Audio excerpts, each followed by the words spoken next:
नमस्कार दोस्तों, आप देख रहे हैं हमारा YouTube channel story of knowledge. एक सच्ची कहानी, किन्नरों का अंतिम संस्कार रात में ही क्यों होता है। अगर आप हमारे चैनल पर नए हैं तो कृपया करके हमारे चैनल को सब्सक्राइब करें व बेल आइकन को दबाना ना भूलें ताकि हमारी लेटेस्ट वीडियो आप तक पहुंच सके। जीवन मृत्यु सृष्टि का अटल सत्य है। जिसका यहाँ जन्म हुआ है उसका एक ना एक दिन विनाश निश्चित है। यह बात जानते हुए भी हम सभी लोग हमारे किसी अपने के जाने पर खूब शोक मनाते हैं। सभी समुदाय मिलकर खूब रोना रोते हैं और अपना दुख प्रकट करते हैं। लेकिन हमारे बीच एक ऐसा समुदाय भी है जो अपने ही किसी साथी के मृत्यु पर शोक नहीं मनाता है। वास्तव में हम बात कर रहे हैं किन्नर समुदाय की, जो अपने किसी साथी के मृत्यु पर शोक के बजाय जश्न मनाते हैं। कुछ ऐसी ही रोचक बातों के कारण किन्नर समुदाय की दुनिया वास्तव में इस दुनिया से अलग होती है। उनके रीति रिवाज, उनकी मान्यताएं बाकी सभी समुदायों से काफ़ी भिन्न है। जिसमें से एक बड़ी मान्यता यह भी है कि जब किसी किन्नर की मृत्यु हो जाती है तो उसका अंतिम संस्कार केवल रात में ही किया जाता है, जबकि सनातन धर्म के नियमों के अनुसार किसी भी व्यक्ति का अंतिम संस्कार सूर्यास्त के पश्चात नहीं किया जा सकता। आखिर क्या कारण है कि किन्नर समुदाय अपने साथी का अंतिम संस्कार केवल रात में ही करते हैं। गरुड़ पुराण के अनुसार किन्नर समुदाय के पास अनेक विशेष आध्यात्मिक शक्तियाँ होती है। इसीलिए कहा जाता है कि किन्नर की दुआ और बद्दुआ दोनों ही महत्वपूर्ण होती है।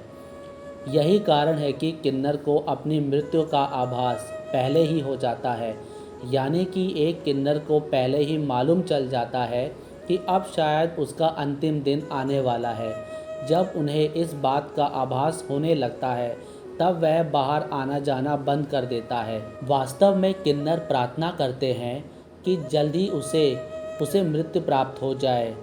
साथ ही वह भगवान से यही प्रार्थना करते हैं कि किसी भी व्यक्ति को किन्नर के रूप में जन्म ना मिले। किन्नर समुदाय के आराध्य अरावन देव माने जाते हैं। इसीलिए किन्नर समुदाय इस समय केवल अरावन देव की ही पूजा उपासना करते हैं। यही कारण है कि किन्नर समुदाय अपने साथी की मृत्यु का शोक नहीं जताते हैं। इसके बजाय वह अपने साथी की मृत्यु का जश्न मनाते हैं।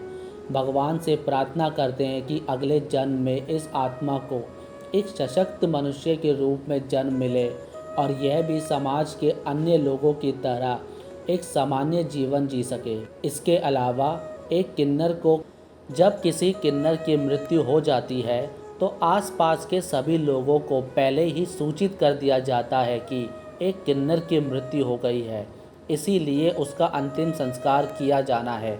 इसका कारण गरुड़ पुराण में इस प्रकार बताया गया है कि किन्नर का अंतिम संस्कार देखने वाले व्यक्ति को भी अगले जन्म में किन्नर योनि प्राप्त होती है, यानी कि अंतिम संस्कार देखने वाले मनुष्य को भी अगले जन्म में किन्नर होना पड़ता है। इसीलिए किन्नर समुदाय कभी भी अपने किसी साथी की लाश को अन्य लोगों के सामने पेश नहीं करता है। किन्नर समुदाय इस बात का खास ध्यान रखता है कि जब उनके साथी का अंतिम संस्कार किया जा रहा हो तब कोई भी मनुष्य उसे ना देखे। कहा जाता है कि यदि कोई मनुष्य देखने की कोशिश तक करे तो भी उसके लिए वह मुश्किलों से भरा होता है। अपनी मान्यताओं के कारण ही किन्नर समुदाय अपने साथी का अंतिम संस्कार बेहद गुप्त तरीके से करते हैं। इसके अलावा वह अपने साथी के शव पर केवल एक सफ़ेद कपड़ा लपेटते हैं, उस पर किसी प्रकार का कोई बंधन नहीं बांधते हैं।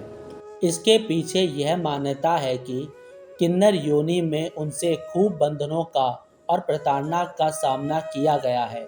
इसीलिए अंतिम समय में उसकी आत्मा मुक्त रूप से मोक्ष प्राप्त कर सके, उस पर किसी भी प्रकार का बंधन बांधा जाना ठीक नहीं है। तो यह थी किन्नरों का अंतिम संस्कार रात में ही क्यों होता है की कहानी। अगर आपको हमारी कहानी अच्छी लगी तो लाइक, शेयर, कमेंट और हमारे हर वीडियो को अपने दोस्त और फैमिली को शेयर करना ना भूलें। धन्यवाद।